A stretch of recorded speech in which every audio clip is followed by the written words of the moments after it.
السلام عليكم. اللهم صل وسلم وبارك على سيدنا محمد عليه افضل الصلاه واتم التسليم. وحشتوني يا حبايبي، تعالوا خدوا معايا التجربه دي. اول مره انا اربي فراخ صغننه زي كده. ده عمري كام؟ عمره تقريبا 5-6 ايام كده. فانا جبتها فغلبتني خالص خالص. مش عارفه احطها في حته صغننه زي كده واحط لهم ميه يتبلوا، وفي اللي بيموت وكده. فانا قررت بقى وقلت ايه، اشوف. شفت لهم قفص كبير زي كده اهو، انهم هم شبه البلي كده، تلاقيهم ايه يتنططوا يمين وشمال.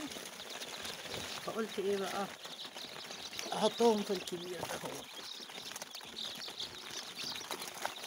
فقلت اصور لكم بالمره. جبت لهم العلفه دي،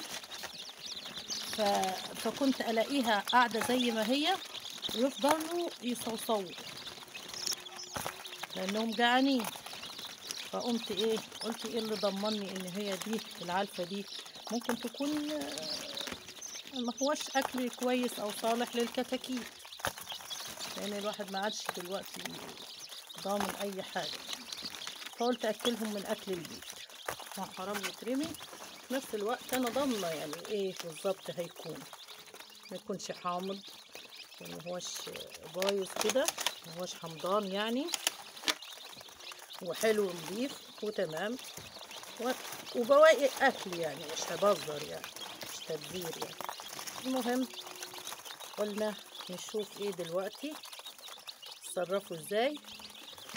وهم فرحانين طبعا بالمكان الواسع ده. هو يطلع يا كتكوتي، هم مشاغبين خالص خالص، يطلعوا من اي فتحة صغننة شبه البلي كده. بص اهو، بحل المية كمان شوية هيتبلوا وهتبقى حوسة. مشكلتي بقى في انهم بيتبلوا. انا فرشت كرتونة كده في القفص الكبير ده هو، وقفلت الجناب بتاعته، شديت عليه طرحة استرتش كده، لفتها كلها كده اهو داير ما يدور عشان ما يطلعوش. وبعد كده حطيت لهم الاكل البيتي، احنا مش بنرمي حاجة. يعني حرام يترمي، فقلت اكله لهم. ممكن يكون افضل من العلفة اللي انا مش عارفة مصدرها دي ايه. احنا قلنا عايزين علفة كتاكيت صغننة، ادونا ده ما بياكلوهوش خالص، يفضلوا يصوصوا. فاضطريت انه اطلع لهم من اكل الرز والحاجات دي. الاول كنت قلت اجرب شويه شويه، لقيتهم اهو عاجبهم. بصوا اهو بياكلوا حلو خالص. بصوا جميل ازاي وبياكلوا. انا مبسوطه ان انا شايفاهم بياكلوا، وحياة ربنا مبسوطه جدا جدا اني شايفاهم بياكلوا، حاسه اني انا باكل. مع ان انا صايمه. كل سنه وانتم طيبين، وده علينا وعليكم الايام بخير. وهنستنى بقى نشوف الكتاكيت العفاريت دول هيعملوا ايه بعد ما يتبلوا. انها المشكله بقى اكيد في المكان الواسع، والحته دي هيتمشوا فيها كده، فايه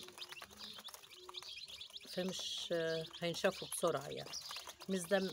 مش زي لما يكون في ايه، في علبه ولا في كرتونه. انا كنت الاول حطاهم بقالهم فتره من ساعه ما انا جبتهم في كرتونه صغننه كده او قفص صغنن، فكانوا على طول يبلوا نفسهم كده، وافضل انشف فيهم يعني واحاول عشان ما اشيلش ذنبهم، لان في 3 ماتوا بسبب البلل باين او حاجه كده. المهم فانا بقول لكم دي تجربه جميله جدا. يلا كلنا كده عشان الكتاكيت اسعارها رخصت خالص. يلا نجرب كده ونشوف ونجيب مع بعض ونربي، وربنا يكرم.